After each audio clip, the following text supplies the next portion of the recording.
Welcome back to the workshop, Handyman. We're back in the shop today. We got a quick little thing, just been kind of aggravating me a little bit. So we're going to try a little trick and see if this helps you out too. I have a miter saw.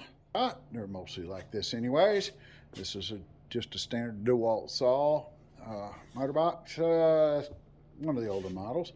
But as you can see, my throat here has definitely been eat up. It's real wide. I'd rather have a nice zero clearance. Set my blade on there and cut it down. So I'm going to build a new one. What I've come up with is, I'm going to try, is this is a piece of just regular flooring that you put down, laminate flooring. What I did is you take your screws out of here. That's, on this particular one is a T25. That simply then pulls straight out of that. You can take that, and I'd run this through my sander and just sanded it to make sure that the thickness was exactly the same. And this is a 1/4 inch thick. You may have a piece of something else that would work, but this is very solid. The flooring is, I like this flooring for all kinds of projects just because it is solid. Then I simply took it and we laid it on top of that, and we've drawn the pattern. I cut it to length and then sanded the ends to match up with what it was supposed to be. And so now we can set that in there and it will fit right in. Now the only thing I haven't done yet, there is another little spot here we may add to that, and we'll drill our holes simply by following the pattern here and see if she'll screw on down. Okay, so what we've got here, I went ahead and on this one I lined it up like this, set it in my drill press and drilled each one of the holes. And that was with a 3/16 drill bit. That fits right in the hole nicely. And then I take that from the back side, of course, because we had this little piece on there. So you flip it over, make sure you're setting bottom to bottom.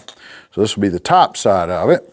And then when I got done with that, I just simply went with a 3/8 drill bit to get the countersink in it like this. I don't have a way of making it flat, but I don't think that's going to matter.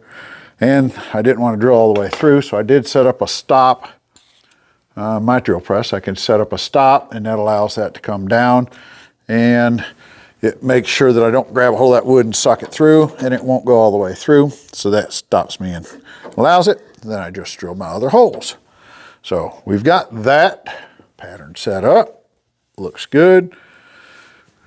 Now from there, we're going to come over here, and I just took another little piece of flooring, oops, there's this one over here, and cut a piece off of it.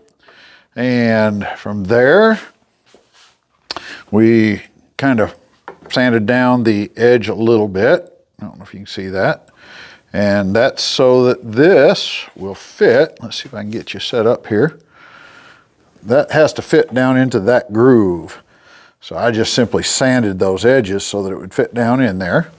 And then what we'll do is I'll probably use a little CA glue, and we'll mark this exactly where it goes. That'll give us enough length there, and that'll sit right in there. So we'll set that in. This will fit right up into there. It's kind of hard to do this without just plain marking it, and then we'll glue it on there. And we should be able to screw it right on down. So we'll see how that looks when we get all done and see what our cut looks like. Okay, I've gone ahead and we've put our little block under here, and that's just to hold that because I think the saw comes all the way out to there, the blade does. So that just gives us that extra bridge there to hold it together. We've put all our screws in. I've run a little piece of wood across that just to make sure everything's still flush with the top, and it is. So now all we have to do is go ahead and start up our dust collection a little bit, and we'll cut us a thing and see what our zero clearance, and see if this little trick will work.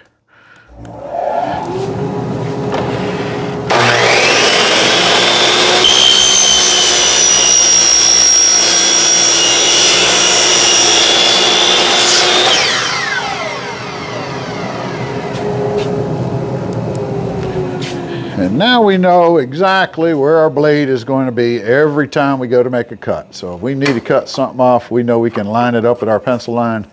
That's going to be perfect. I don't do a lot of compound cuts with this particular saw. If you do that, then you are not going to end up keeping this one here. You'd want to probably take that out and swap it over if you do a lot of the other cuts. But if you're just doing mainly chopping like this, like I do with mine, I've got another one that I can do that will do all my compound miters. And it's a sliding compound, so it's a little bit easier to work with anyways. This kind of do me good, and I like the nice clean fit, so that should work fine. Hope this tip will help you out a little bit and give you a nice, easier cut measurement when you go to work with it. Appreciate y'all checking in on the workshop, and if you get a chance to hit that subscribe, the little bell, and all those other fun things, that sure does help me keep putting out videos and encourages me to stay on with it. So thanks again. We'll catch you all on the next project.